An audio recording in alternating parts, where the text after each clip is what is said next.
Five, four, three, two, one. And we are back, or we're here. I don't know if we could say we're back because this is our first ever. We don't even have a name for this podcast yet, but this is just a podcast of us exploring a bunch of shit. So I'm your host Shanthosh. That's Gaurav. You've seen him with our Game of Game of Thrones Thrones. stuff, Yeah. and so now we're gonna start recording more and more. And now he has some free time. So if you're into this kind of stuff, you're gonna be in for a treat because we're gonna come up with some heat right now. You Yeah. wanna explain? Yeah. Sure. So essentially, what we're doing with this show is we're trying to explore some very abstract and dynamic ideas. That's related to morally science, psychology, like behavioral science and all that stuff. So it's more factual. It's more I guess a personal opinion than factual. It's Yeah. more of just our stories and how we're kind of navigating through all this information that Yeah. we find, especially with the internet available to us now. There's so much information that the youth is just not looking at, and that's kind of something that me and Santosh here are going to explore and shed some light on. Yeah. So the topics of the show are going to be super abstract. It's stuff that people don't really talk about on a day-to-day basis, but it's Yeah. always stuff that's happening. We're even gonna dip into if there's something major on media, news, and stuff like that, kind of like our insights into it, and a more informative way of looking at things, and especially when it comes to topics of an abstract nature, such as, like the sense of like how we navigate through our daily lives or whatever it is. It can be deep. It's also going to be some of our experiences that we've had before. Like, for example, we went camping. So that was a very detailed and deep experience. Yeah. So Um, pretty much what it is just high thoughts, like 2 a.m. thoughts, yeah, like exactly. just shit that you sit there, like just when you're sitting there and you're pondering life and you're pondering existence itself, just those thoughts just put onto a platform for, so like you guys are gonna get an insight into how we think and what we're thinking of certain aspects and topics. So we're gonna give it a shot. If you guys like it, let us know, show us love, and we're gonna keep coming out with these. Yeah. So a good place to begin would be like since we're on the podcast tip and we're creating some good content, we're working hard with it. Yep. So it's interesting to understand where our I guess our attention span is going now, because if you look back like around 20, 30 years ago, Yeah. shows like Friends, Fresh Prince, like I don't know if that was that long, Sitcoms. yeah, all that stuff. So those comedy shows were interesting because they were so dumb. They were very dumb. Like we had cues of when to laugh, cues of when to like be like oh whatever it Yeah. is. We had cues, and that Yeah. was so people assume that technology over the television of the 80s, that people assume technology was dumbing us down, Yeah. right? And that's kind of very interesting, because now what YouTube has done for us, predominantly YouTube and like Netflix and stuff like that, Yeah. is created a dark web, Yeah. right? And people think dark web is something where like you can buy like stolen stuff. It's not actually. My It's kidneys, everything. no, yeah, that's the There dark is- web. yeah, Yeah, that's but the dark web. there's also a dark web for intelligence. Yeah. For example, the best I think example would be Joe Rogan. Like Yeah. he's a genius, but he's not formally accredited a genius. Yeah. You know what I mean? He's just a platform for geniuses to, or not even geniuses, like people that think a certain way to put their thoughts on a place and have a million people watch it. Yeah, exactly. So Yeah. so what that's Joe Rogan's a good example, because he's really proven the fact that attention span has increased over time, and it's just not it's not only like 5 minutes or 10 minutes. He's Yeah. he's doing hours. He's Yeah, doing yeah. 2-3 hours at a time. Like he's had like 4 hour episodes. Exactly. Everything, yeah. Right? So that really shows us that look, we're not that dumb. Like we actually have attention. Yeah. Do you know what I mean? Okay, so but do you think though they're more to do with the fact that they're interesting, or more the fact to do that you can kind of multitask on the podcasts and stuff, like, so like me, okay, so when I consume podcasts, I'm either driving or I'm washing dishes, I'm Yeah. working, like I'm preoccupied, I'm already doing something else. So can we accredit that to the fact that we have that ability to do multiple things, which we probably, like, past generations never had the opportunity to? Or do you think it's actually a thing to that, our increased attention span? I think it's because we got presented the opportunity. of podcast. Yeah. Right? It's like when your lost time is found pretty much with the podcast, right? You're driving, you're doing this, and it turns out actually that reading is not something everyone knows how to do, right? Yeah. Because and I'm not talking in like the really really strict sense of reading. I'm just saying like I can read, but I can't read. Yeah, You know what I mean?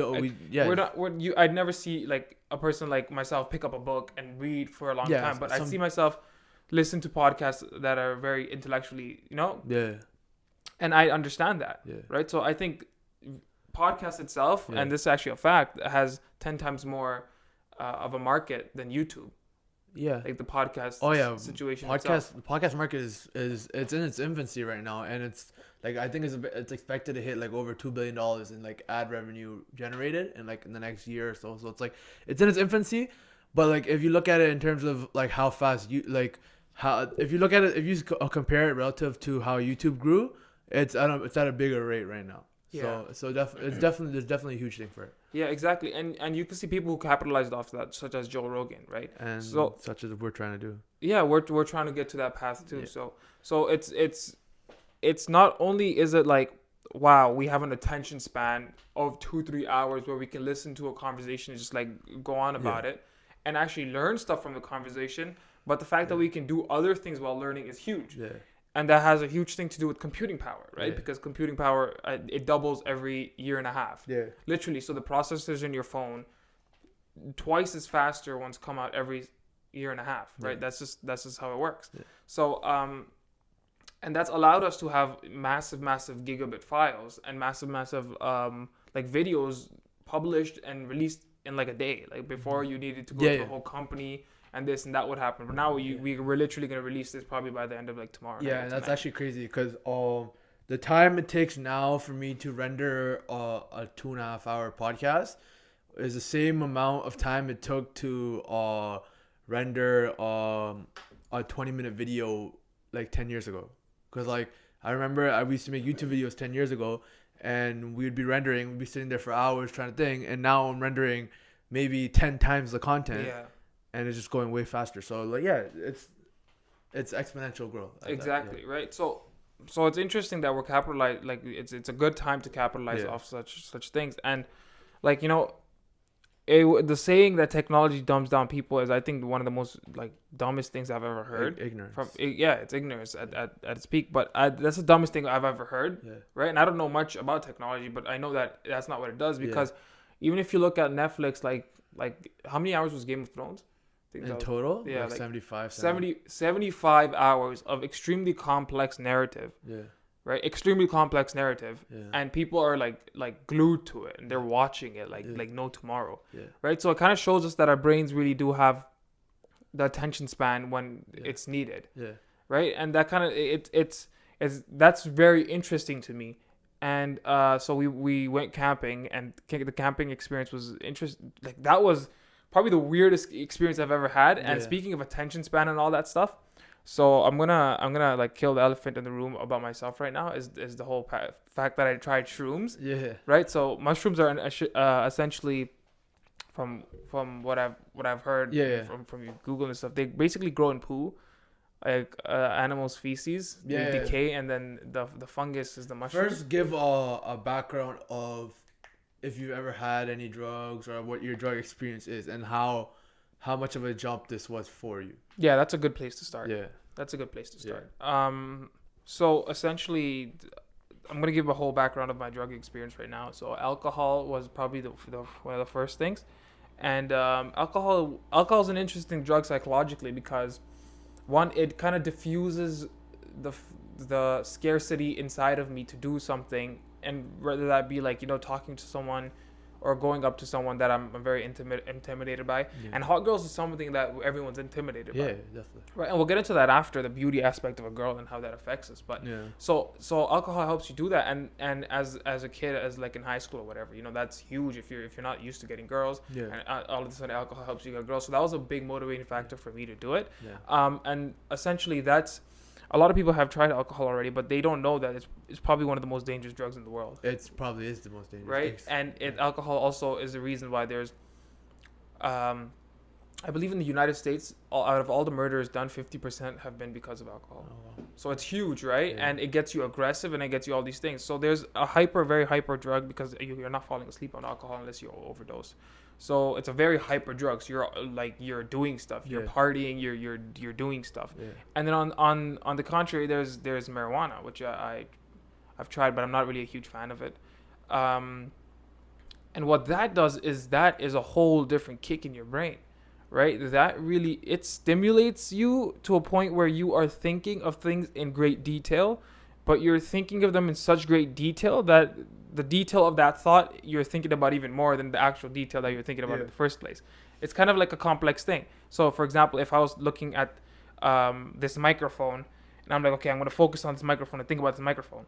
So here I am thinking about the microphone, and all of a sudden I start looking at the foam, and I'm just thinking about the foam. But like, what happened to thinking about the microphone? So it's like that. You just keep going into detail, and that's where kind of like paranoia comes from. Because then if you're stuck on a train of thought that's within your own brain, you keep going detail, Exactly. and then you start overthinking everything. Yeah.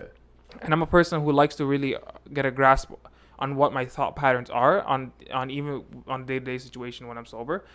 So when I'm on drugs, that's even hyper, right? Alcohol is different because you're hyper, so you're thinking, you're really like, physically burning, and you're always doing other shit. But with these drugs, they calm you down, and then that's when you start thinking, right? So compared that to shrooms, basically shrooms was, I think people say 10 times worse, 10 times the effect of marijuana, but I thought it was like 100 times the effect of marijuana. So essentially what happens is as you take it, it takes around a half an hour for the high to come in, and when the high comes in, it's just like marijuana for the first half an hour, right? You're like, oh, okay, I could do it all, and then it hits you like a brick. It hits you, and when it hits you, for me, this is my personal experience. Of course, people like it, people do it, and stuff like that. But when it hits you, it shook me to a fact, like a foundation where it was very unstable for me, and my psyche was all over the place. Yeah. Right. So if I were to focus on, for example, we had a fire going there. If I were to focus on a fire, I would focus on it, and then all of a sudden, if someone came by it, I'd focus on them falling into the fire, and I'd be very I try to be like, yo, don't stay away from the fire, this and that, and then I feel like I'm falling into it, and then I start thinking about the burning sensation, and then I'd be like, holy shit, like, am I burning? But I look at myself, I'm not burning, and then I'm like, oh my god, like, is my life on fire? And then my life's like not on fire, but like.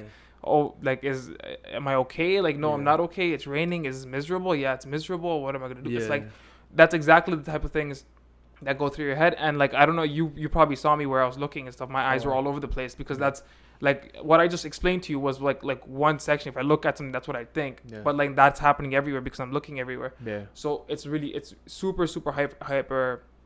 Your brain's just flying, and someone who does a lot of marijuana can control it, because marijuana, it's kind of like a smaller situation. Exactly. So it's like it's like that's why they call it technically a gateway drug, where it's like, even though it's not like, it's not like, oh, if you smoke marijuana, you're gonna end up smoking crack. It's the fact that you're building a tolerance to psychedelics and all that stuff, and like all that to the you're building a tolerance to the chemicals in your body that it affects. So when you go to bigger stuff like this, it's not gonna hit you like bad off the bat. Like, if for me, I don't smoke weed. So if I were to take marijuana, if I were to take magic mushrooms right off the bat, like, the effects would probably be even worse, because I have zero tolerance, right? So I think that's that's to your point. Yeah, that's why if you don't have, like, that's why I wanted to clarify your history, because some people might be more of a marijuana smoker and they can maybe tolerate it more. But yeah, keep going. Yeah. So essentially, like I said, I'm a person who likes to overthink everything, right? Yeah. So when that hit me, I was overthinking everything, and it was scary, because like, it really shakes you to a foundation where you're overthinking your whole entire existence, and then because of that, my heart is pounding. I genuinely don't think it was the drug that was making my heart pound. I think it was me that was making my heart pound because of the thing, because of what I was feeling. So essentially, it was like 100 panic attacks in like the span of like 5 hours. So like It anxiety. was an anxiety panic attack. That's what Yeah. it was. Really. Yeah, I researched it when I went home how I was feeling, Yeah. and then it was kind of like panic attacks basically. Oh yeah. Yeah, and that's not the scary part. The scary part is that my brain could trigger it right now if I wanted to, because I experienced that once. Yeah. Right. So even sometimes at night, I'm there, and I think about that experience, and it like my brain would trigger it Oh, so you in feel a very micro sense. Yeah, Oh, I would feel it. Oh. Like the paranoia aspect of it, I would feel it. Yeah. At night, Yeah, right? yeah. Or if I'm alone, or if I'm not distracted by Yeah. anything, I would think about something, and then Yeah. I'd go into that whole It's state again. it's like a worms in a can, where it's like once the worms are out, like once your body knows how to experience it, it's out. Like you can't Yeah, can't hide that. Yeah. Damn, that's crazy. but that's scary. That- I'm very afraid of those kind of things. You know, That's it's very why- scary because your brain can actually experience. Yeah. And then it goes higher from there, Jesus. right? And then the next level is Yeah. crack, and then you feel even more Yeah. what Yeah. you feel, but you're kind of used to it. That's crazy. But that was what I felt. Of course, Yeah. there was. I mean, the good thing about that was, the your irises are like, you know, saturating everything. So the Yeah. colors are really pretty and Yeah. everything's like beautiful. But like, I mean, You said it's it not look- that more different than what you see with your own eyes. You said it looks like 300. The Exactly. movie? Yeah. So that movie 300, that's pretty the crazy. cinematics, Yeah. exact same thing. Yeah. So wait, before we move on, paint a picture of the setting. So like how, like when you took it, like how, like I feel like the weather kind of started transitioning right before you took it, Yeah. or right after you took it, Right if anything. after, yeah. So just paint a picture of all that. 'Cause I feel like the setting in which you take it and the people you're around also kind of plays an influence on how it affects you. So it's just paint That's that a good. picture. That's a good question. So Yeah. us so essentially what it was so just to paint the picture of the surroundings, we're on basically an island, Yeah. right? Kind of like an island. Yeah. We canoed there for camping. We took all our stuff on a canoe. We got to that island. Yeah. So we're really excluded from any civilization. Just us friends, Yeah. 6 or 7 of us, and essentially, so when I took it, it was around 6, so the sun was pretty high in the air, but we knew there was a thunderstorm coming, right? And we're like, okay, if the thunderstorm comes, we'll just go in the tents. Yeah. And so I took it, and the skies were clear. Everything was good. The sun was, it was the reflection on the water was pretty. All that stuff was Yeah. happening. But as it started to hit me, and it's kind of weird because the thunderstorm also started to come closer, Yeah. and it started to rain. Yeah. But when I was on the really, really high trip, it was interesting because I didn't feel the water or I didn't feel the thunderstorm because it was a drench. That was like a rainfall. Okay, Yeah. like it was like soaking wet. I got Yeah. soaked in like 5 minutes. It was a rainfall. It was thunderstorm. The Yeah. the waves were big. Yeah. It was a scary scene. Yeah. And so on shrooms I didn't feel any of that. Oh really? Yeah, so I didn't feel the exterior at all because I was so focused on my Yeah, brain, interior. right? Interior. So Yeah. I didn't, even if it was cold as hell, I wouldn't have felt it, right? Which is kind of trippy because like it's like, thank God I was in nature when that happened, and thank God for that thunderstorm that was there, because that thunderstorm was kind of like, kind of reflecting what I was thinking inside, because there was a thunderstorm going on inside. If it was sunny and stuff outside, I would have been like, I would have not had a good time. You think so? Yeah, I would have regretted it even more if it was sunny outside, because But then I would have wasted a day. No, but I think here's my theory from what you've told me. I feel like in any sense, the environment around you plays a huge it's like a huge role in how a trip is on you. So like if you're gonna take mushrooms, you're gonna take all that stuff.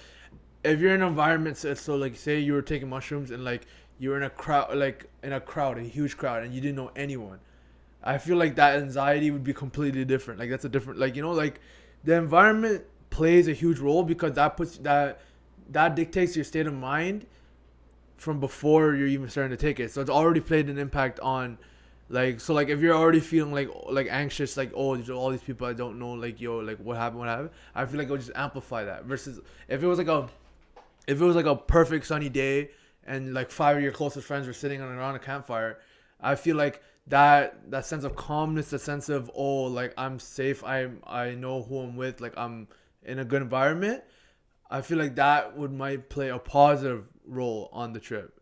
You think you get what I'm saying? Yeah. So Yeah. so that's why I was kind of confused when you were saying that it would be worse if it was sunny.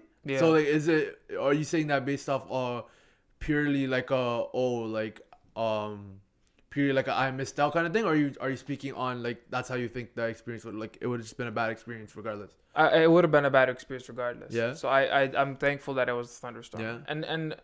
And a huge part to that is, I guess,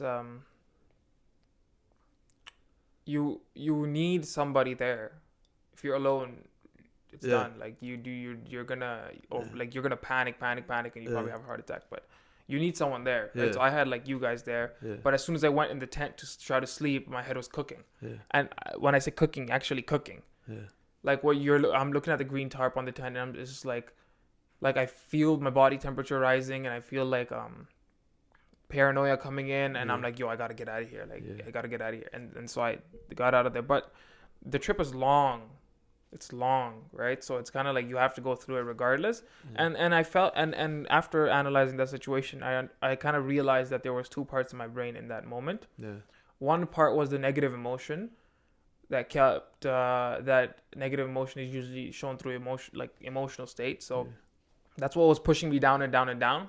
And then there was this one voice in my head that kept saying, okay, you only got this many hours. You only got this many hours. Just, you got yourself this, that, like really, really deep stuff. Like you got yourself, just keep it up. Just, just look at the fire, just walk Yeah. around, just keep the fire going. Yeah. Go talk to like Dan or Also, something. there's a voice in your head. There was like, there was a instructing. small voice in my head that was doing that, Yeah. but then there's another voice in my head who kept distracting that voice, Oh. right? Of saying of the paranoia. So how many voices were in your head at that one Two. time? There was two There's voices, but they were going on together at the same time. at the same time. Jesus. So you kind of see like there's like a pull going on between your the two voices in your brain, Yeah. and that pull is kind of like just tripping you out everywhere. Yeah. And one saving you from like going down to a bad path, and then the other one is taking you down that bad path. And so, are those voices distinguishable? Do you think those are someone in your life, or do you think they're just completely made up? No, I think it was me. Oh, they're your voices. I think it was me. The fact the negative the whole paranoia part was not me. The voice that saved me was Yeah. actually me. Oh. That was me in my sober consciousness. You get what I'm saying? Okay. Yeah. Whereas that paranoia was kind of just like the reaction of Yeah. whatever is happening with me, or that was me in a deeper foundation. I don't know, because I'm a paranoid person in general. So Yeah. maybe that was me in Yeah. like kind of like a exaggerated. But there's two voices in your head. Yeah. But again, like look, like I'm an exaggerated like a super agonized version of the trip, right? Yeah, like, there's because- people like there's other guys on the trip who did it, and they were like And they were- perfect, and they liked it, and They're stuff. They're like completely cool fine. and stuff. Yeah. Like I'm just so my kind of like my opinion would be to stay away from it if you are an overthinker and an Yeah. easily paranoid person. Yeah, I mean, most narcotics, I think, if you're paranoid, because from everyone I've seen smoke weed, there's two sides. It's, oh, I'm super paranoid, Yeah. or like, that was great, So everyone obviously, like, if you're gonna start taking something, start in a micro dose and like see if you like it, because I think you took a pretty for a first time. it was pretty small. What It was was your dose? 1.5 grams. I think for a first time that's pretty big though. Do you think so? Yeah. Okay. So, I'm not. like, they say it was like, small, so. I'm not an expert, obviously, but like I think for a first time, that's a pretty big dose. Like, especially with your history, like you don't have a lot Yeah, of history, yeah. so I think that was a pretty big dose. But like, what do I know, right? Yeah. Yeah, But something you learn in that situation is that you got yourself.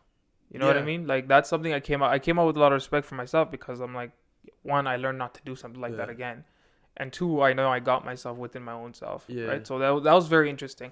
So while you were in the trip, right, and you were trying to and you were telling yourself like this much time.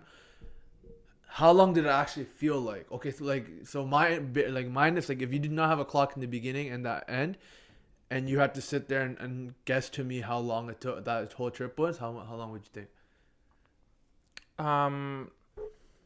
So the thing is, when I had people around me, it didn't feel long. Yeah. But when it was just me, like I'm pretty sure you recall me just walking around, like Yeah. just jumping around trying to do something, that took long.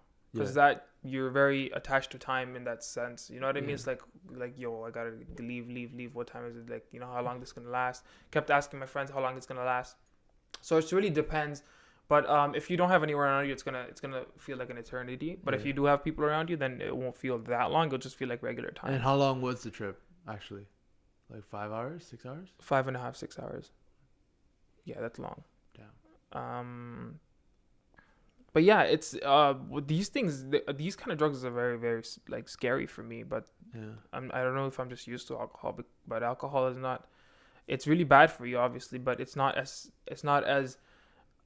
for me personally, it's not as crazy in the brain perspective Yeah. as It's these like drugs. psychedelics aren't your thing. No, Psychedelics, like, you're no, gonna get you're gonna see a rabbit, or you're gonna like not like that's not see a my rabbit. thing. Yeah, No, it's like not mind altering. It's like it just completely distorts reality versus like alcohol. It's like, okay, it's still what it is. It's just a little slight altered version, right?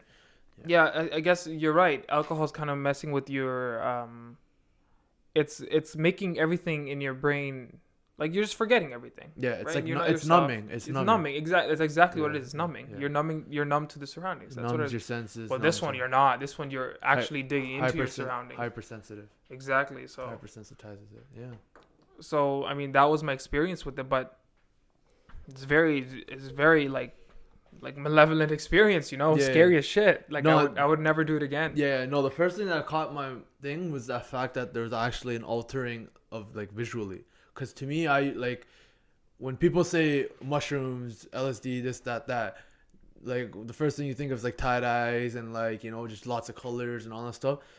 But like obviously we know that if that's like a media and like a media if they say that or like a movies and all that stuff, there's obviously a little like not as much truth to it, right? So it was actually surprising because actually went and watched 300 after that because Did you? I wanted to kind of like see what you were talking about because you and said the same thing. So I went and looked at it and I looked at the colors and the way sometimes shit would just be slow motion, Exactly. Yeah. Stuff like stuff, that. and like it That's was exactly actually even the slow motion part. Exactly. yeah. So Yeah. like I feel like when you're by yourself, probably it was like a little more slow motion stuff.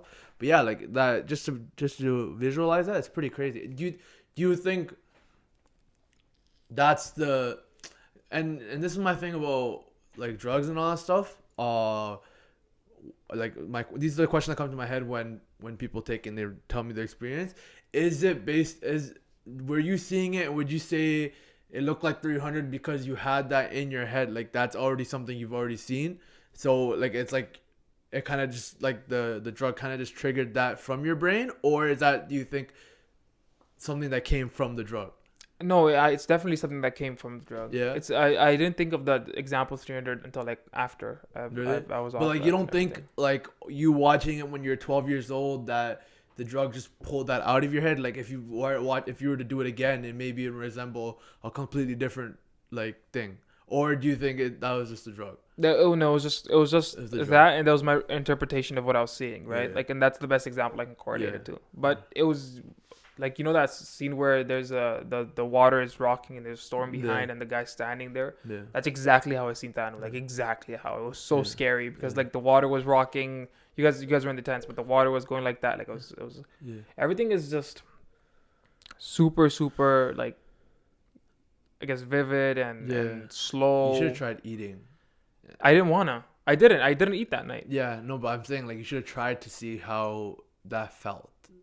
Because if it hypersensitizes you everything, like probably your taste buds too. Like you probably taste shit in like say like a chocolate bar that you never taste like sober. You know what I mean? Like if it's sensitizing everything like that, like that's something I think you should. I'm not, obviously you're not gonna do it again. Yeah, But like that would I I think should have, but when I had no appetite. yeah. Like I would have stayed hungry for like 6 days if I needed to, but I Yeah. had no appetite. Yeah. Yeah, even putting that in my mouth would have made me so paranoid. Yeah. But yeah, that was the experience. It was Yeah. a strange experience. Yeah. But I mean, one thing I think one thing which is so fundamental that helped me through the whole entire trip Yeah. was that fire. Yeah. Like, I'm not even joking. Like, that fire was literally like the stake in the ground that was helping us survive that night. And that kind of leads us to it's like and that's exactly what everyone we were talking about around the fire, and I remember saying that that's what fire has been for mankind since the beginning. Yeah. Like fire's always been that, like, like fire is the difference between civilization how it is now and Neanderthals. Like, there's I used to do a little research, and apparently in meats and stuff, the difference between us now comes from the fact that we cook our meats. Like Right. the proteins in our brain just developed to make us these intelligent creatures just based off the fact that we cooked Right. food versus raw food. All So right. fire is like probably one of the biggest reasons why we are where we are. Like, we're sitting in this room. Yeah, it wouldn't Everything. happen without fire. Yeah, We would have died out a long time survival, ago. everything. Like the fact that we even took over like the world. Like it's Yeah, all the fire. and I never really understood the importance of fire until like that Yeah. night, right? So it's literally, it's such a destructive force, fire. Like, it will kill you, it'll burn you, it'll make you, like, bleed and cry. Yeah. And it's something that you can't play with. You can't play with fire. You got to respect it. You got to give it its Mm. boundaries. But that's one thing that also brings us very close together. So it's kind of the contrast of Yeah. something dangerous and violent, but it's also bringing us close and together, kind of like representation of God in a sense. Yeah. It is God in a Fire sense, is got it. Yeah. but it's the representation of God, where it's destructive power and all its Yeah. and it's all its like curiosity. It can do anything it wants Yeah. as long as it's living, as long as it's people feeding it and believing in it. No. But it's also the basic principle which life was built on, Yeah. And so that night we really observed that we came around the fire right after the thunderstorm, Yeah. right? I mean, we didn't obviously see this whole thing coming together in a way that we're thinking about it now, but this is an abstract podcast, so that's why we're Yeah. thinking about it like this. But it coming together around that fire after the thunderstorm, Yeah. kind of, it was a battle. It was an uphill battle. I'm pretty sure not for you, it was just like a regular, like, thunderstorm, whatever. Yeah. But like for the people on the trip, it was like, whoa, you like, this fire saved us. It's like this, like, God Yeah. and shit. Yeah. So that was interesting to see how we come together around the fire, Yeah. right? And in a sense, and destruction is kind of like what brings you together. Like the thunderstorm came in, Yeah. it was all destructed Yeah. for like a while, right? And then we came together at a point of hope, which was the fire, because without the fire we would be out cold in the tents. Like, it's done. Like, Yeah. we're not stepping out. So that was interesting to see, and that kind of plays out throughout life in many different aspects, right? Yeah. You have like what Pray for Paris. yeah, like, Pray for Sudan.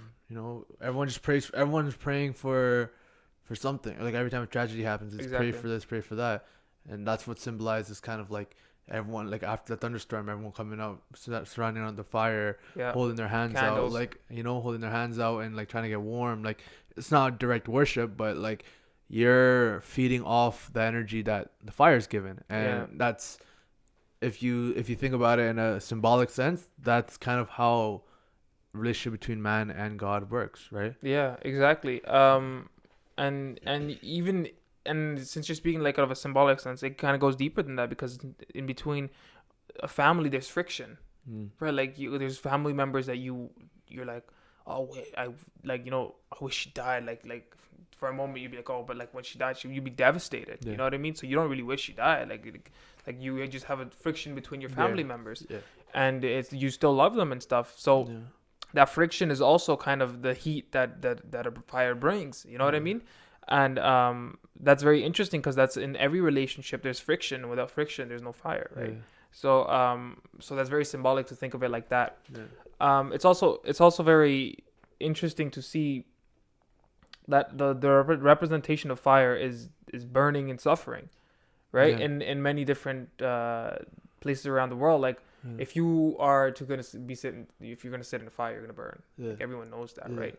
And so kind of like we have a kind of basic idea of what we're gonna talk about in this podcast, but we don't exactly know what we're gonna talk about in this podcast, right? So so the idea of the phoenix, for example, like I'm gonna kind of jump steps here. The idea of the phoenix So Phoenix is a symbolic representation before Harry Potter kind of debuted. It was in religions long time ago, and the idea of the phoenix is that it's a big bird that grows old and then burns into flames and then dies, right? And then out of the ashes is reborn again, Yeah. right? So with that kind of basic understanding and principle of the idea of being burning and then being reborn again, you can kind of go back into your own life and understand that the tragedies that have happened, right? So there's you're going on a flat plane in your life, and then there's a tragedy, right? And then at the bottom of that Yeah. pit, there's a monster, Yeah.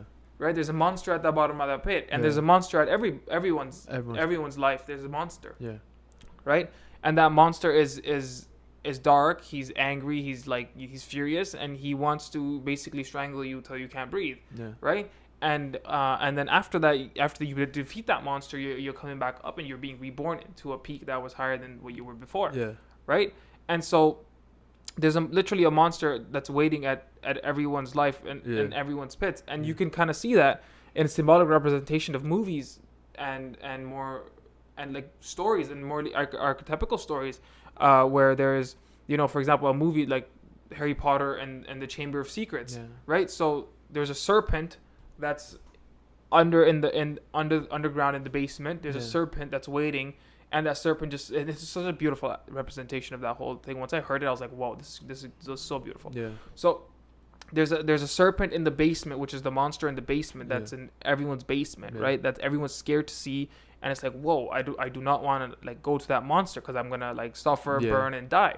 And so what happens was Harry Potter's like what is it, girlfriend or something like that goes down there and gets attacked by this monster. She's frozen, Yeah. right? And I'm gonna bring that frozen aspect in a bit, but Yeah. and so Harry Potter goes down and he sees this monster, and like he's trying to fight this monster that's in the basement, and then what happens is when the serpent looks at him, he freezes, right? And so that freezing aspect of itself is actually very, very old, and it's in us, and it's the reason why we have white around our eyes, right? So that freezing aspect is basically what happens when a predator looks at a prey. The prey freezes, Yeah. right? And so how that works is basically when we see at something, we know what our value is because we're looking at it, Yeah. right? So for example, I'm looking at you looking at like something else, and I'm like, okay, you're looking at that. That means I know what your value is, and if I know what your value is, I kind of know what you're gonna do next. Yeah. If I know what you're gonna do, then maybe I don't have to kill you, and we can be friends, Yeah. or we can survive in an ecosystem together. Yeah. So our irises are built so I can see what you're looking at. So if I know what you're looking at, I can survive, Yeah. right? So and that's one of the fundamental reasons why majority of the species alive have white around their eyes, and also a reason why reptiles don't, because reptiles are the predators, Yeah. right? So Yeah. so that's interesting, and so the basement, and so Harry Potter's in the basement. He's frozen because the serpent just looked at him, and he's the prey in that situation. And that serpent is kind of symbolically representing the darkness, the malevolence, and the depression of one's life. And essentially, what saves Harry Potter in that situation is a phoenix. Yeah, you remember the phoenix comes down and I think gives him a teardrop or something like that. Yeah. So it's okay to kind of conceptualize that the only reason Harry Potter escaped that was because he had aid of burning and suffering first and then being reborn just like a phoenix, Yeah. right? So that kind of overplays into everyone's life, Yeah. and especially, and you go ahead. No, I was just gonna say that it just symbolizes like depression. Like that's what Exactly. people go through, and we have friends that are big in the mental health field.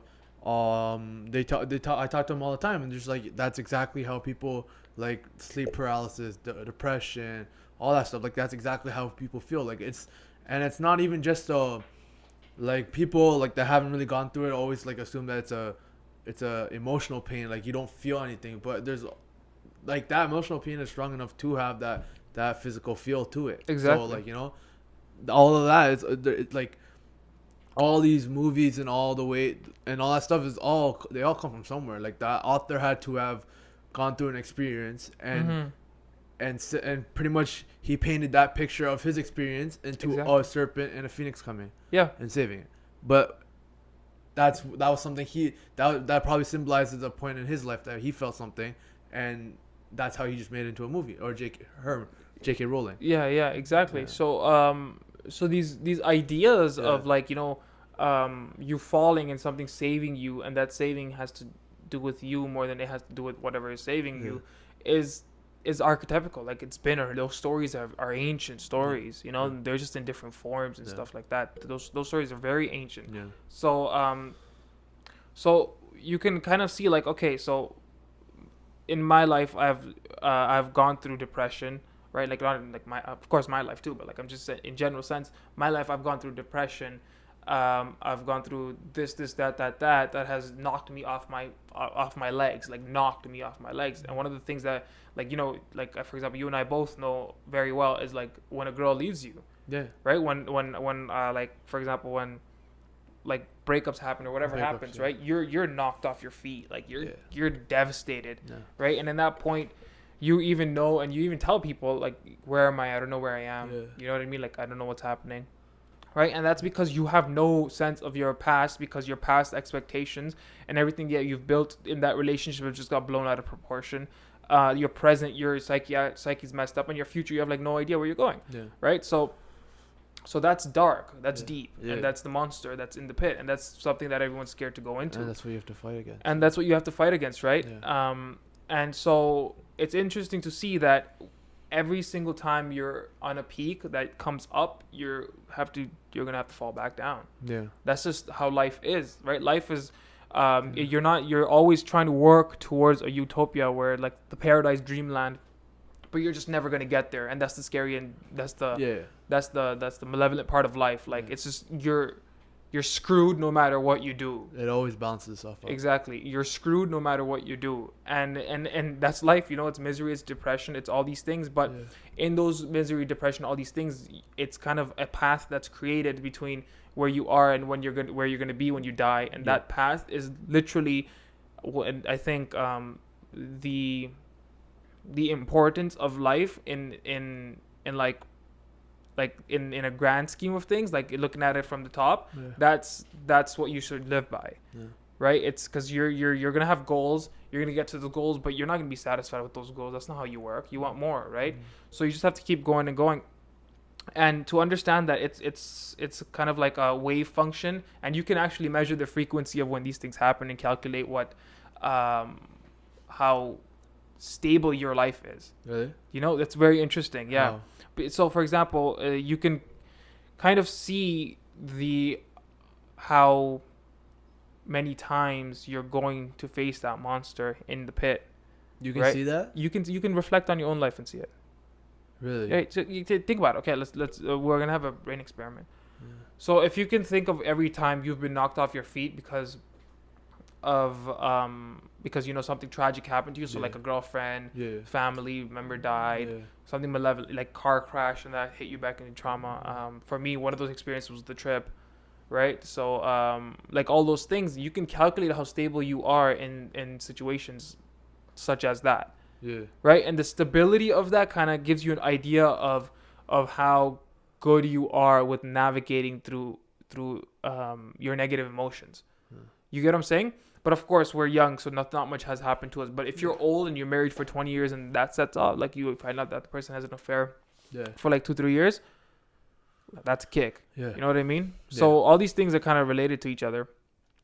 And since we're mostly talking about the suffering part of our journeys, it's interesting to see that how religious symbols are also kind of correlated to suffering, and they're all kind of correlated to All of suffering, them. right? For example, in Hinduism, like Lord Shiva has a snake around his neck, Yeah. right? Kind of representing the poison from going down, or the Yeah. poison like that's Yeah. stuck over here. The So cross. he's literally saying that, look, I have a venomous predator, a snake, the representation of evil and bad right up to my neck, right? I'm stopping it right here. I'm stopping the poison right here, but I'm surviving, right? It's like right up to here. Like, it's like it's gonna kill me soon, but I'm surviving, Yeah. right? Jesus Christ, for example, Yeah. The he's cross. crucified on the cross. Yeah. We're literally praying to a person that's crucified on the cross, suffering, bleeding, Yeah. and we're praying to it, Yeah. right? And the reason why we're doing that is because we're thanking him for his suffering for us Yeah. and all that stuff, Yeah. but we're also kind of it's more of hope in a symbolic way, because the person is suffering and I'm suffering, so we can suffer together. Yeah. You know what I mean? Yeah. So that's essentially like how the suffering is Yeah. found in the meaning Yeah. of life, right? And that's interesting. I was doing some research, and I kind of stumbled across why people kind of get tired of their jobs and stuff like that, right? Because it has a lot to do with your call to adventure. Because every story we see, like this is why Game of Thrones is super cool. Game of Thrones is super cool because so many calls of adventures. Yeah. Call to adventures at every point, Yeah. right? All the religious texts have call to adventures. It's like the hero is comfortable in his own domain, but then he's called out by a higher power, which is kind of the representation of God, right? Called out by a higher power, and then he goes outside. He's going on his way, but then something happens to him. Something crazy and wild happens to him, and so he's devastated.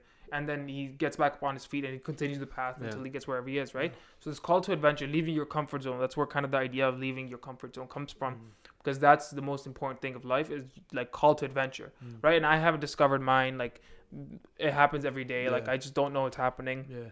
You don't know what's happening, but it's happening, right? So and another thing to point out is since you're moving towards your call to adventure, there's never a time in place where you're always stagnant, because for example, if you go to a movie, one could make the example, like assumption that you're stagnant, you're not moving anywhere, but you are. You're going through that whole the adventure of the movie. Do you know what I mean? Yeah. So it's super interesting to see, like, it's just, you literally have to do stuff. Yeah. That's all. You just have to do stuff. Yeah. And that's right? why people love movies. That's why I love movies. Like it's like every single time you're going through an entire like quest or entire like a person's life, you're just going through that shit over, and you're like kind of like navigating how they're navigating. And that's also why they say like every story's already been told. It's just different shit. Like the elements of the story are different, but Yeah. the way it progresses, the archetypal story, like the way that progresses they're all the same. It's like it's a hero, the middle, yeah, exactly. everything. It's all the same. Everything's Just the same. different elements. Like it's gonna be a different monster this time, or it's gonna be a different country this time, or different hero. But at the end of the day, they're all the same thing. Everything's the same. Yeah. So that's like kind of like that's like the overall view of this podcast we're having. Yeah. Is that all these archetypical stories, and there's some very, very ancient ones, right? Like I'm gonna give you some examples. Hercules. Yeah, like go ahead. What was the story of Hercules? Pretty much he was a kid, and he grew up. He had to go through these quests and all that stuff. Forgot exactly what it was for, but he had to go through all these quests to achieve something. So he did all these quests, and then it was pretty much their it's like 13 or 12 it's like 12 quests you had to do, like you had to and they're supposed to be like the most like the hardest quests of all. Like no one can do them, no mortal, and he did all of them. And then I think at the end it was like for some, I don't even remember like that, but Hercules, like Yeah. every story pretty much like Greek mythology, and that's why Greek mythology is huge. It's like, huge, yeah. like There's so many archetypical stories there. so much, like every single god from Poseidon to like they all have their own stories, they all have their own thing. And that's why I think Greek mythology is one of like the biggest, like why they make so many movies off it. And like it's just like it's very interesting to see, and it's very like it's almost falls perfectly into that whole archetypal story. Like, all of them, right? All of them. So, yeah, stuff like that. Yeah, exactly, right? So it's always been there. And so basically you're moving through life with such you know that there's obstacles going to come in the way, and your negative reflexes, your brain are going to take care, are going to be the first things to react to those obstacles, and you're going on that path. And there's also a principle like of order and chaos, right? Yeah. It's where there's order in your life, and then there's chaos. The order is when you're happy, you're moving through life, and the chaos is at the monster at the bottom of the pit. So and you can see even that is an archetypical story itself. The whole aspect of order at one point and chaos at one point. Yeah. And we do that in our celebrations too. So this is one of the most oldest stories ever, right? It was like almost 5,000 years, recorded almost 5,000 or something years ago. Yeah. So I think one of the emperors in the Middle East somewhere, Yeah. I forget exactly what his name was and all, but one of the emperors, what he would do is that they, of course, they kept track of years, so they knew when New Year's was going to happen. And so there was a city guarded with walls, right? It was a city guarded with walls. Everyone living inside for the whole year. I think I know this one. Yeah, they were living inside for the whole year. Yeah. But when New Year's happens, they go outside the wall, Yeah. right? They do like a dance or whatever it is. And oh no, I think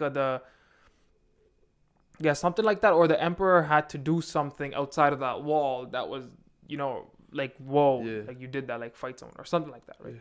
So, and that's kind of, we still do that. If you really think about it, we still do that, because what that emperor did during that New Year's is take everyone outside of the city and did like a whole thing there, like a organization, whatever. And that was scary because there's no walls around, there's no defense from the outside world, right? There's no defense.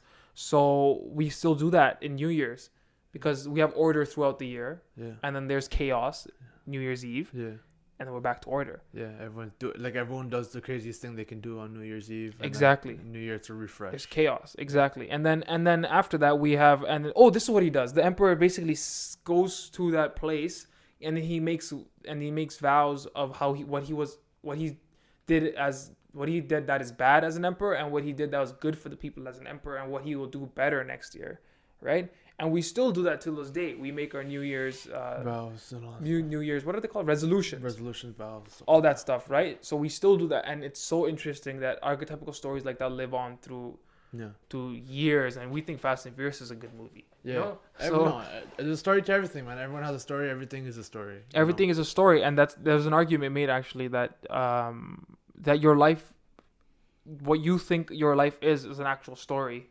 So that way, getting your story straight, that saying, getting your story straight is one of the most powerful sayings. Because what you believe to be your story is actually not your story, right? You have no control over your story. First of all, I mean, in the like the big sense, you don't have control. In the micro sense, you have control, because your value structures in your brain are what kind of make your choices of life happen. So if you value something, you'll make that choice happen. If you if you value something else, you'll make that choice happen out of the 3 billion choices that you have. And so your value structures really reduce the cognitive load that you have when making choices. That's why it feels so freaking good to make a choice. You know what I mean? It's just like, there's 15 things on the menu. I'm gonna go with this one. Yes, finally. Screw it. I don't want to go for the other 14. So it feels good. And so your value structure that you have in your brain, it's a hierarchy, right? So there's top, bottom. What do you value the most? What do you value next?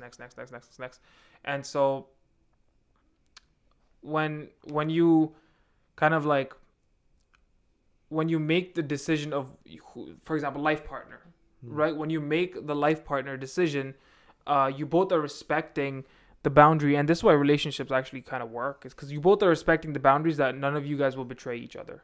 Right? Now, there is a perfect person for you, and that person probably not the perfect person for you, because that person has flaws that you know that she has flaws, and she knows you have flaws. And so you both have a pretty shit deal. But the only reason you guys are together is because of that rule, right? And so that you guys will be loyal to each other. That rule, right? It's like, oh, you know what? I have this, so I'm just not gonna look at the 7 billion other girls out there, or like 3 billion other girls out there. Like, I'm just gonna stick with her because she makes stuff simple. So that's very interesting how your value structures in your brain, like what you think is good, makes your life go in the direction, whatever direction you want. And that's why the law of attraction works, because once you start thinking of other shit, like, oh, I want this, you change your value structures to kind of dynamic change, right? And what's interesting is you can never change your value structures, because you can never you can never lead your interest to where you want it to go. Your interest will always find you. You will never find it. Right? And as you experience life, that's when your value structure changes, right? It's not you could sit here and be like, yeah, I'm gonna value, like, these are my values, but every single value that's come into your life is come since you were an infant, and like you hitting your dog and it crying, like that, in sense that puts something into you. Like, everything that you've experienced in your life add something to your moral check sheet kind of thing. Yeah, exactly, right? So and the messed up part is you're blind. Like human beings are probably like the most well, this is just my opinion, probably the most blind things there are because Oh we yeah. genuinely don't see anything. Yeah. I mean, like we see, but like we don't see anything. There's no vision. There's literally nothing. Like I am looking at literally a million things right now. Like I can't even tell you what's gonna happen today. Like later on today. Like it's nothing. Yeah. No, not even that. Like I'm talking in the physiological sense of things, where like I'm looking at a million things right now, literally like a million things, Yeah. but I don't see any of them. Yeah. Like I see them, but I'm not processing any of them. Oh, You know what I mean? sense. In that sense, yeah. Yeah. I'm not seeing anything. Yeah. So and the messed up part is I'm only seeing the things that I want to see, and I have no control of the things I want to see, but my brain has full control of it. Yeah. It's just that my consciousness doesn't. Yeah. Right? So it's kind of really hard to. That's why it's hard to break out of habits. Yeah. This is not in your interest too. Yeah. You know, and like I guess I'm gonna just one more story of an archetypical story because that's like the kind of topic of this podcast. Yeah. So we have the Garden of Eden, is it called? Yeah. The Garden of Eden, right? I get confused on names all the time. Yeah. But so essentially, what the Garden of Eden we have is a paradise, which is the garden represented as a green garden Yeah. with walls built up around it, Yeah. right? So kind of like your shell, You're where, protected. to protect your kind of like your morals, your foundation, your defense against vicious attacks from predators. Yeah. That being more like your friends and whatnot. Yeah. And then inside the garden you have fruits and stuff you can eat, and Everything. you can live life in paradise. It's lovely Everything in you there, need, everything. but there's also a snake in there, right? Every garden has a snake, and that's kind of the story of the Garden of Eden. There's a snake inside that, and that snake represents the darkness and the deep depression and the evil you have within you, Yeah. right? So that's what the snake is representing, and that's interesting because that snake can't escape anywhere, just like you, because there's walls around you.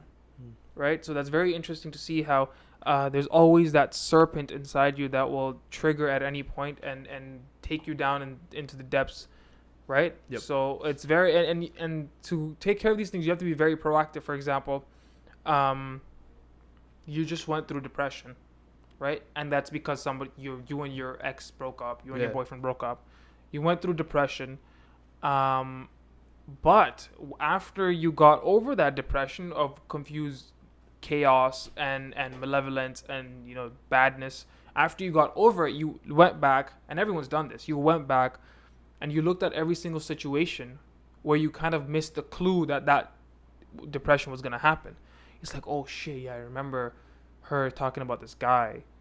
Only if I listened to myself, her talking about this guy, I would have knew that then this wouldn't have happened. And you reflect on that after you're secured from your depression. Yeah. So and then that changes your values of what you perceive situations to be, such as relationships. You just change the values, right? Yeah. Like, oh, I learned all this shit from my past, so I'm make sure that I'm gonna apply it in the future. Yeah. And so you grow. Yeah. Right. So kind of to end things off on a note is that's how life works. You have to fall, and then you rise, and then you know how to get back up, and you fall again, and you don't know how to get back up, and you figure it out. It's literally everything. Literally with everything. It's with everything. Everything. Like that's the most basic things. Like and the thing is, like, people always get phased when stuff gets like hard and stuff. So like a story for me, like when I first learned to skate, right? Yeah. I was trying to join the hockey team. So my dad used to do he'd wake me up at 6 in the morning, even though if I had school at 9 and stuff. Wake me up at 6 in the morning. He gave me I got skates from the school, or like I bought skates from somewhere. I forgot where exactly. He took me. There was a rink outside my house. He took me there, and he didn't know how to skate because he's not from Canada. He's from Sri Lanka, right? Yeah. So he doesn't know how to skate. He's never skated a day in his life. But literally, all it was is like he tied the skates up for me. He helped me get onto the ice, and that's it. And that's where he ended. And he would literally stand on the boards, watch me. Yeah, that's interesting. Wow. And I had to figure it out, and I learned to skate, and that's how I learned to skate. Like, yeah. So every fall, everything, like I would watch other people skating around, and I just like keep looking, and then I'd keep trying. Within 3 weeks, I was the fastest skater on the team. Wow.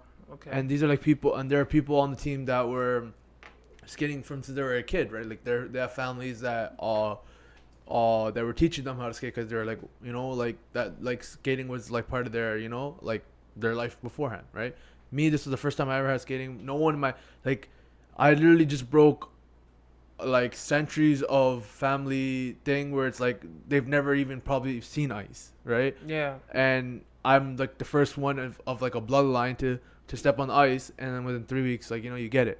Mm. So, Mm. stuff like that. Like if I quit it the first day, like, You wouldn't have been I there. wouldn't have got there. Yeah. But 3 weeks later, that's a story I keep in my head all the time because it reminds me of how resilient I That's am, a deep story. and it reminds me of how even if I doubt myself, like no matter how much I doubt myself, I always like that's why I always believe I can do whatever I put my mind to. Because Yeah. I use that story always to remind myself because I literally sat there at like grade 3 is what 7 years old, Yeah. 8 years old, Yeah. 7 8 years old, and I taught me a skill that till this day is still very useful for me, and I taught it to myself like right there. Yeah. So it's like stuff like that. Even that story is like it's been there for a millennia. Yeah. Where and it's there in nature too, Yep. right? Where the parent comes to a point and then the kid has to figure it out on its Yeah. own, right? So the parent stops Yeah. and then the kid goes out into nature and figures it out on his own. Yeah. And that's interesting that happened to you. I mean, and that's interesting. You notice that happened to you. Most Yeah. people don't notice. Like Yeah. I probably do know a couple examples, but I've never really looked upon it like Yeah. you have, right? Yeah. So that's insane, and that's literally life right there in Yeah. that 2 minute example you just gave. Yeah. That's literally all of life summed Yeah. together in that 2 minutes. Yeah. So Because go ahead. yeah, no, that's why I always encourage people when I talk to them and if they're going through something, because the best thing when you're going through something, 'cause when you're in the depths and you're fighting the serpent, sometimes the phoenix, it could be like life or it could be a friend. Like it could be someone that's from above, like someone that's not in that situation that can help you and talk to you and talk you through it. So that's why I always tell people like, if you're in that situation, find a story in your life where you overcame something, or you did something like that on your own, and use that as like a backbone for yourself, where like every time something does happen like that, you use that to remind yourself like, oh, like this is the type of person I am. Yeah. Like you might use probably gonna use your trip experience because like Exactly, you yeah. went through all that, but you came out a stronger human being, and now you know that you can rely on yourself. Yeah. Exactly. So you have that story now, and you probably had a story before, but it doesn't come to your mind like that. Everyone has that story. Everyone has that time that they've broken through that doubt and all that stuff, and broken through the darkness and went over. So like that's what I mean. Find that story and use it as a backbone for whenever you're doing something new, and most times you just get through. Yeah. Right. So I mean, you gave a perfect example of life Yeah. in like a box right there, right? Yeah. So if somebody asks you what's the meaning of life, just tell them that story and they're Yeah. done, right? Yeah. And that is truly the meaning of life. Like I mean, I'm not even talking in like a more of a philosophical way. I'm just talking in a more of a situational and like a science based way. Yeah. That's literally it. Yeah. And then you die, and then you're gone. Yeah. That's I don't it. even, to be honest, like, okay, so everyone says like life is like, like trying to just find euphoria, like, perfect world, all that stuff. Perfect world, all that stuff. But I don't think if a person had a perfect life, I don't think that is life. Yeah. You get what I'm saying? Right, nobody does, but I mean, it's not. No one does. Yeah. Like, but I'm saying hypothetically, like, there's no way you can have a perfect life. Yeah, psychologically speaking, you can't. Yeah, you can't. It's So, never- to me, it's like struggles. Is now you have to sit there and think, is struggle life? Struggling and overcoming. That's pretty much what life is. Like, so when someone asks, like, and the way I look at it, like when someone asks you what the meaning of life is literally struggle and overcome. That's it. That's it. Yeah. Exactly. Yeah, exactly. So we pretty much summed up what life is in an hour podcast. Yeah. But no, I mean, it's deeper than that. Obviously, like it's a lot deeper than that. yeah, of course. It's you're like I was talking about the movie where you're sitting, but you're actually going somewhere. You're not. You're time and space. You're localized, but in the mental side of things, you're going on a journey, right? And kind of like it's. I kind of lost my chain of thought, but like you're going on an adventure. So. Yeah, you're going on an adventure, and you think you're not moving, but you are moving. Yeah, there we go. You are moving, right? So even in life, when you don't have a goal, it doesn't mean you don't have a goal. You're Yeah, moving still. You're not stagnant. You're yeah, never stagnant, right? yeah, Because and this quote. I wanna kind of like this quote is huge, right? We're gonna probably make a clip out of this quote, yeah, but this quote is huge. yeah, So I was watching Pirates of the Caribbean, one of my favorite movies, until the yeah, fifth one came out and ruined it all. yeah, So Pirates of the Caribbean, amazing movie. So in the Pirates of the Caribbean, Jack Sparrow asks his dad, "As like, what's the trick for living forever?" And he's like, "The trick isn't living forever. The trick is living with yourself forever." yeah, Right? And which is like it's so accurate because yeah, like when I was on that trip of mushrooms, and I'm like, wow, it's just myself. Right? Like, how do I live with myself forever? And like, even like if you're just chilling on your bed or just watching, like, just doing your thing, studying, whatever, it's always you. You're the only person who can get you.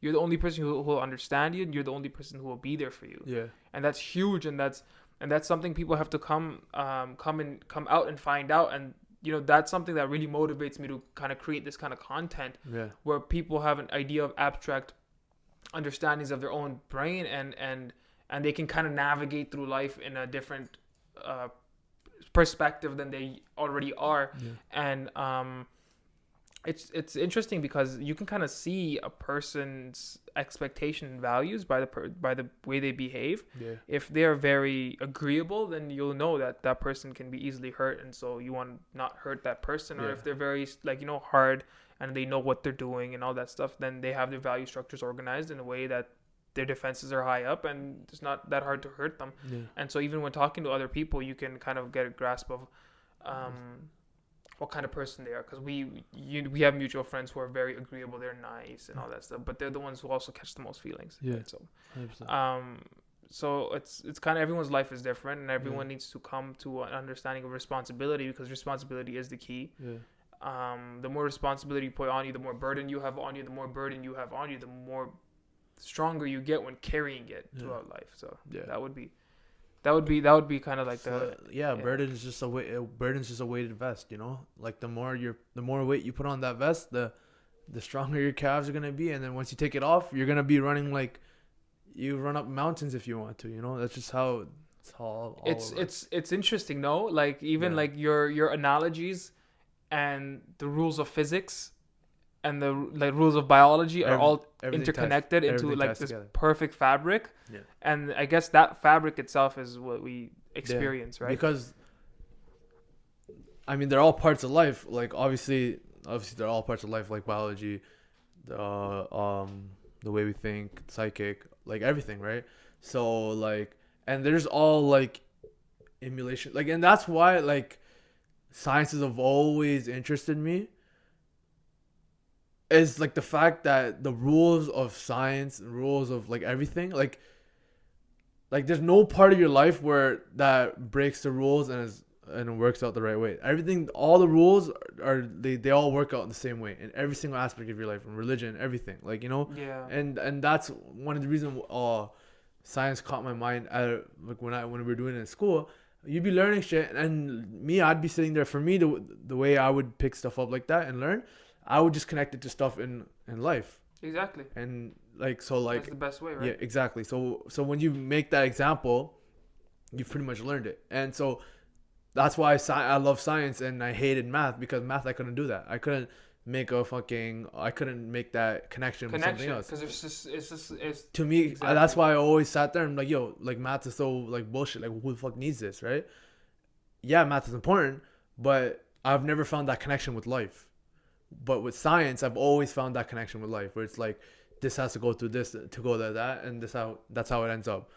Even in chemistry, physics, like a chemical has to go through this and then becomes another chemical, or all that stuff, or Yeah. you know, and it's all the rules of life, and that's how I got that appreciation for science and life, like, you know. Yeah, they're You're very interconnected, and yeah, religion is also interconnected with science and life yeah, as well, right? yeah, So that's big that we kind of explored these ideas, and like there's stuff I said on this podcast that I didn't even know I know, yeah. you know?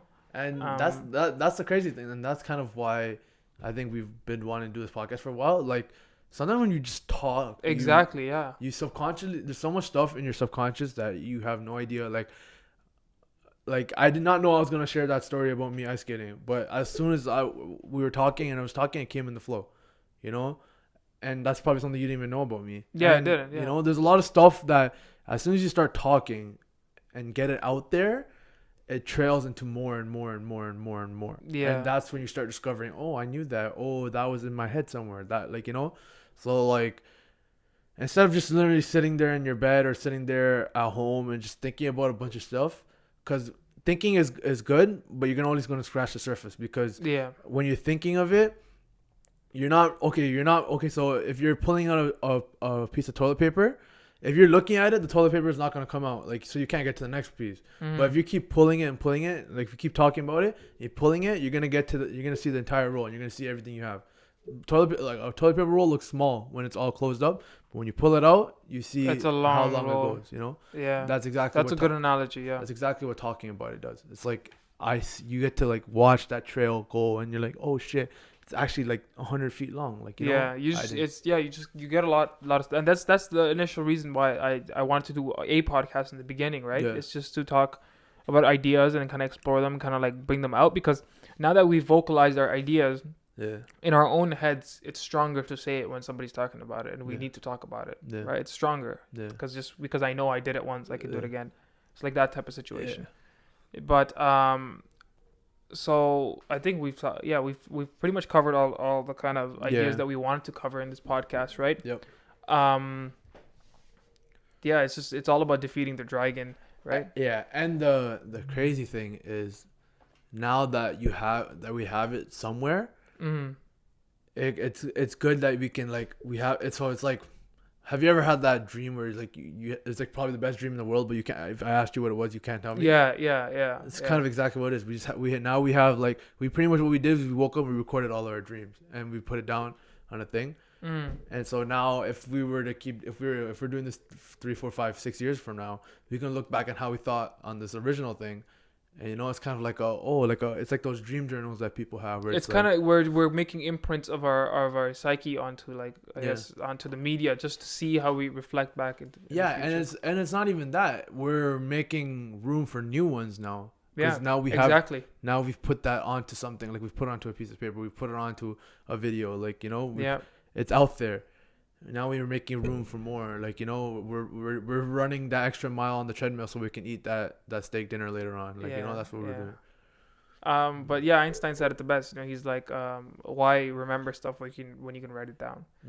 So I guess now that this is out of our system, we can focus on more information, more knowledge that we can share with the audience, right? Yeah. So I think, and I'm, just to sum up this podcast, I guess, I'm gonna say an example of kind of like how you can compare archetypical stories and stuff in your life to analyze situations that are either good or bad, mostly bad. Yeah. That's what people analyze usually. But Yeah. so on the trip I was on the mushrooms, where I was going insane. So essentially, what the dragon was the trip itself. The malevolence was the trip itself. You know what I mean? The phoenix was my friends in fire. Yeah. Right, that was the phoenix. Yeah. And what saved me was that from the malevolence, and I came out to be a better person at the end of it, and learned a lot of lessons, right? So if you can just understand that concept and find a concept in your life and kind of allocate the monster, the phoenix, and what you came out as after that, you can literally take anything on in life, right? Yeah, that's why, like, have you ever heard, okay, so if someone plays basketball a lot, or someone fights a lot, or whatever, have you heard the term, everything's slow motion? Like, where, like, if you play basketball so much, when you play against people that are not on your level and, like, you're way better, everything's in slow motion. Yeah, I've noticed that. Wow. Okay. Like, everything. Like, so I feel this, like, I feel this whenever I get into a fight sometimes. Like, like, every time I've gone into a fight, everything turns slow motion. And you literally get those extra seconds to analyze the entire situation. Yeah. Even at like a new job, right? Like, first couple of days, everything's like, oh my god, so, and then everything slows down. Exactly. Yeah. So, like, it's that slow motion. Once you've gotten used to everything, once it's you, like, once you're in that mode, like, it's what that slow motion pretty much is to me, is my way to identify, okay, if I'm in a fight and it's going slow motion, boom, that's the guy who's trying to hurt me. like, you know, what's around me, what can I use to help to protect myself, what can I do to save myself. Yeah. And I think that's like kind of a thing that you have to use in life, and especially in basketball too. Like, that's my objective, the basketball nets over That's there. yeah, These are exactly. these Yeah. guys that are trying to steal the ball from me. Boom, boom, boom. This is what you have to do. Bam, bam, bam. You're getting out. What's that movie? I think it's uh there's a movie like that too. I don't know, but I experienced, like, I started experiencing like maybe a year or 2 years from now ago, and that's kind of what you have to use with life. You have to take that second that if life isn't slowing down, you got to slow it down for a second, and you got to identify when you're in that situation. Like, yo, like, that's the serpent, that's the depression, that's what it Yeah. is. Yeah. Figure out what you can do to get around that, and, you know, just work your way out. And Exactly. that's pretty much, that's like, obviously, you know, depression is a real thing. So, like, if you actually are depressed, don't just sit there and mope with it, right? And we're not. And definitely don't take drugs with it. Yeah, exactly. Like, you know, work. There are ways to make it better. Don't don't make it a big. Don't make it bigger. Don't let the hole get bigger. Like, you know, do things to work your way out of it, kind of thing. Yeah. Yeah. Yeah. Or even simple and just start a fire and just sit by it. Yeah. That helps a lot actually. Starting just looking at a fire. Yeah. But yeah, that's the sum of this, I guess, this podcast, right? Yeah. We've covered a lot. Yeah. Looks like we have. So yeah, go ahead. All right. So, if you guys have enjoyed that podcast, or this episode, we don't have a name for it yet. So if you guys have any name ideas, be sure to hit us up. But we might have a name by the time we release this. Yeah, Yeah, we will. I'm probably pretty sure we'll. So yeah, if you did enjoy this podcast, subscribe to our channel, follow, like, share, do whatever you gotta do, because 100 likes isn't really gonna pay the bills. And if we want to keep doing this, you know, money unfortunately is the root of all evil. So we got to make some money. So do your thing, you know, follow all of us. We also have another podcast on this channel, Off the Top Podcast. That is more humor, more, you know, if you're if deep thought is not really your thing, you just want to be amused, that's the podcast for you. If you Exactly. love if you love the deep thoughts, if you love the deep dive, and you love the thought provoking stuff, then you're over here. And if you like both, then You're everywhere. then you're perfect. Every episode should be good for you. So thank you for watching. Have a great day. Yep.